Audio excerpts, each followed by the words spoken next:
¿Cuáles son los principales avances del enfoque Public Choice en la gestión pública?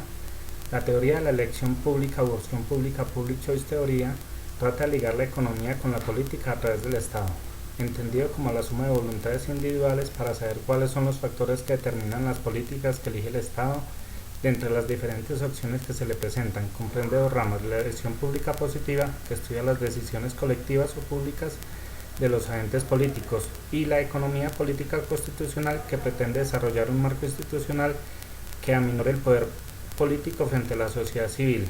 Según Pierre Lemieux, en su escrito de State and Public Choice, nos dice que el Estado es una monolítica entidad que persigue racionalmente sus propios fines.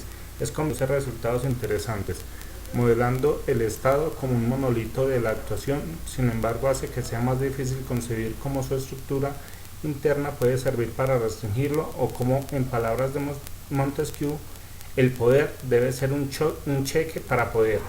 Según el autor James Buchanan, en la perspectiva de elección pública nos enfoca en la elección pública en una perspectiva acerca de la política que surge de una extensión y aplicación de las herramientas y métodos de los economistas a la toma de decisiones públicas o colectivas. Sin embargo, este enunciado en sí mismo es inadecuado en términos descriptivos, ya que para alcanzar tal perspectiva de la política se requiere una aproximación particular a la economía. Según el autor Kenneth Arrow, en su artículo Diseño institucional y política pública, una perspectiva microeconómica, nos habla de la aproximación usual al análisis de políticas gubernamentales. Se basa en el paradigma neoclásico tradicional. Se presume que los agentes económicos son racionales y egoístas y que toman decisiones que maximizan su propio bienestar, en un ambiente donde la información tiene costos nulos y es simétrica, aunque no necesariamente perfecta, donde no existen costos de transacción, donde los derechos de propiedad se definen y se garantizan sin costo alguno, y donde no existen posiciones dominantes en el mercado. La asignación de los recursos alcanzados para la economía en el equilibrio será un Pareto eficiente. No será posible reasignar los recursos de tal manera que se pueda mejorar el bienestar de un grupo de individuos sin desmejorar el bienestar de otro grupo. Según Mercedes Carreras, de la Universidad de Valencia, en su escrito Elección Pública y Democrática Representativa, nos indica que la teoría de la elección pública tiene un carácter híbrido, pues trata de aplicar la metodología de la economía al análisis de la ciencia política, en un área casi desconocida hasta que James Buchanan obtuvo el Premio Nobel de Economía en 1986. Según Kenneth Arrow, demuestra que no existe un mecanismo que permita realizar elecciones colectivas distinto de la dictadura, que traduzca las preferencias de individuos diversos en una función de utilidad social con buenos comportamientos. Tampoco se ha encontrado ninguna regla electoral cuyos resultados no pueden ser manipulados, ya sea por los mismos individuos, es decir, votando en forma estratégica por los candidatos o los aspectos menos preferidos con el fin de bloquear otros resultados aún peores, ya sea por el que controla la agenda según la cual toma en cuenta el orden de emisión de los votos. Según Duncan Black, dedujo lo que desde entonces se conoce como el teorema del votante mediano. Si los votantes están completamente informados y sus resultados preferidos pueden ser dispuestos a lo largo de una única dimensión, por ejemplo, de izquierda a derecha.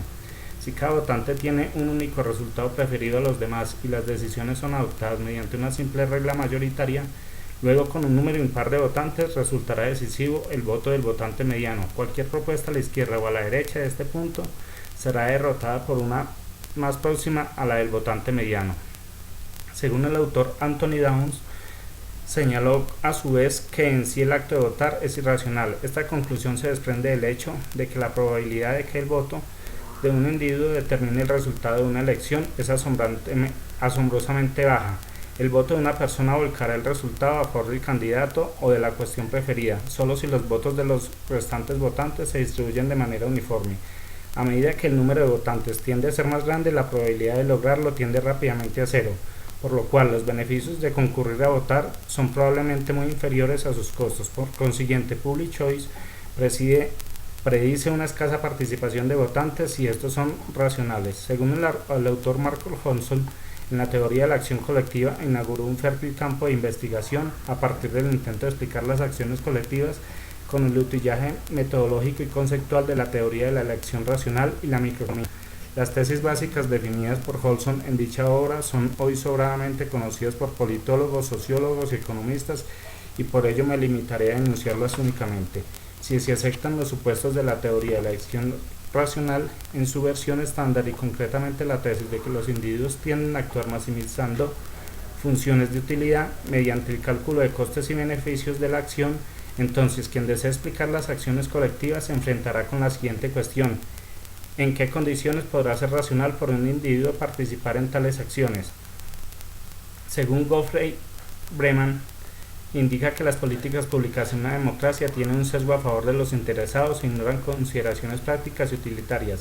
Hace una diferencia entre los intereses instrumentales, cualquier tipo de beneficio práctico, tanto monetario como no monetario, intereses expresados.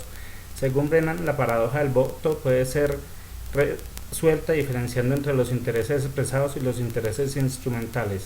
Según Gordon Tullock, en la línea Public Choice, Tullock, Escuela de Virginia, se ocupan ante todo de la manipulación por los lobbies de los gobiernos democráticos a fin de obtener privilegios especiales, pero bajo circunstancias donde la gente perjudicada por estos privilegios sufre un daño mayor que lo que ganan los beneficiarios. Tullock cree que un determinante fundamental del volumen de recursos dedicados a la rent-seeking es la magnitud de las rentas que disponen el mercado político. Según William Niskanen, debido a los beneficios aparejados por la especialización y la división del trabajo, las legislaturas delegan responsabilidad de implementar sus iniciativas políticas a diversos departamentos y organismos dotados de personal de carrera burocrática, que procuran su posición dentro de cada organismo mediante nombramientos más que por elección democrática. Este autor suponía que estos organismos terminarían usando la información y la experiencia ganadas en su administración de programas legislativos específicos, tratando de extraer el presupuesto más amplio posible de parte de los legisladores más carentes de información y relativamente inexpertos. Según William Sugar,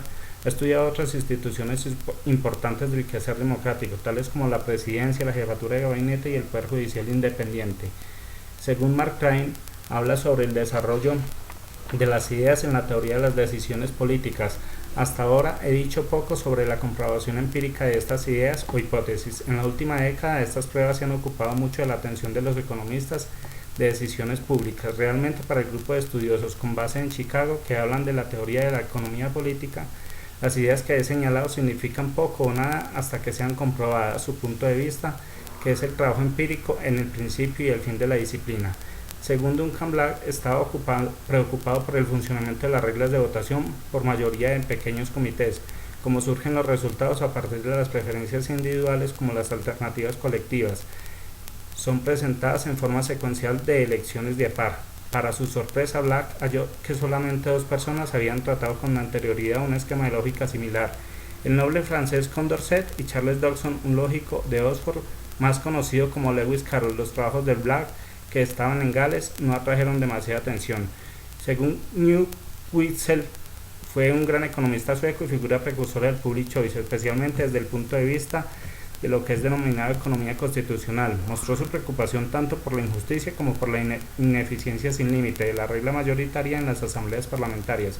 Aunque no descubrió la posibilidad de ciclos, reconoció que la mayoría son capaces de dictar leyes en beneficio de sus propios electores a expensas de los miembros que quedan fuera de las coaliciones mayoritarias.